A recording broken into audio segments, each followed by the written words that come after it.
দুষ্টু সোনা আমাকে বললো মা আমি করম চা পাড়তে যাচ্ছি, তো চলো দেখি ও সত্যি কি করম চা গাছের কাছে আছে। সো গাইস দেখো এখানে করম চা গাছের কাছে ও নেই, ঠিক আছে। আর করম চা গাছে নেই, এক থেকে দুটো হয়তো করম চা হয়ে আছে। চলো তোমাদেরকে দেখাই। এই যে দেখো এক দুটো করম চা আছে, এইগুলো পাড়ার জন্য ও আমাকে বলছে মা আমি করম চা খাবো। তো আমি ওকে বারণ করেছি, আবার কি দুষ্টুমি করছে আমি নিজেও জানি না। চলো ওই মেয়েটার সঙ্গে না আমি পারি না গাইস, তোমাদের কি বলবো, চলো দেখি কি করছে।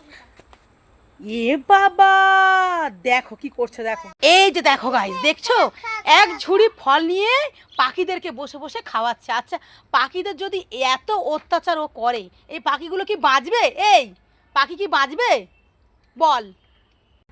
আমার মা তুমি জানো না পাখিরা তো ফল খায়। শোনো পাখিরা ফল খায় ঠিক কথা, কিন্তু এগুলো হচ্ছে ঘরোয়া পোষা পাখি, এরা দানা খায়, বুঝেছো? ওদের তো দানা দিয়ে রেখেছি, তুমি এই পাখিদেরকে ফল খাওয়াতে লেগেছো।